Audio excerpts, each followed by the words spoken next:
Higala, kumusta? Nahadlok og mikakak ang mga kongresista sa Quadcom Committee nga ipatawag si former President Rodrigo Duterte. Tanawan ning gisulti sa usa ka congressman. Good afternoon po, sir. Hingi lang po ako ng categorical answer. Do you want former President Duterte to be prosecuted under RA 9851? Ako, sana hindi na eh. Kasi, number one, matanda na siya. Number two, he's not always feeling well. Sana hindi na. Pero, kasi, siyempre, former president natin siya, tulad ng sinabi ni Kong Fernandez. Marami rin siya nagawa sa ating bayan. Hindi lamang yung war on drugs.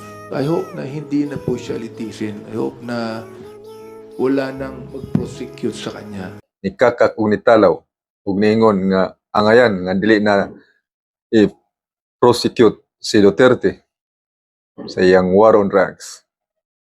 Pero niadtong mga panahon or miaging mga semana or bulan nga nakalabay, porsigido gid silang ilang ipatawag si former President Duterte kampahin sa ilang inimbestigasyon sa war on drugs sa Quadcom Committee. Kita nakasiguro nga ang Malacanang wala malipay sa gibuhat sa Senate Committee or sa Senate Blue Ribbon Committee sa dihang ilang ipatawag si Duterte niadtong miaging mga adlaw. Ug sila gi dabdaban or gidubduban ni Duterte ni Tatay Digong.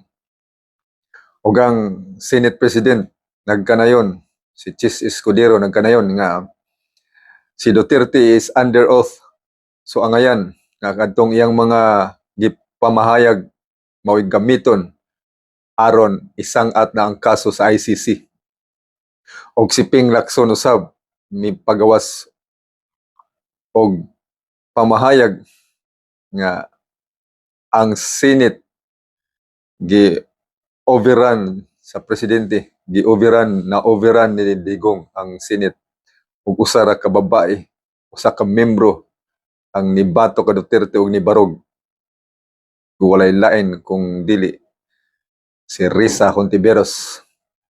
Ug kita nasayod nga ang administrasyon ni Bongbong Marcos wa malipay sa gibuhat sa Senate Blue Ribbon Committee. Ay silang tanan na hadlok ug mikakak kang Tatay Digong. Daghan sa gihapon ang mga Pilipino nga nagmahal ug naghinumdum sa maayong gibuhat ni Duterte sa war on drugs sa Pilipinas. Gani sa video nga akong gipost, halos majority ang mga Pilipino nakagusto sa mga gibuhat ni Tatay Digong sa iyang war on drugs. Daghang salamat.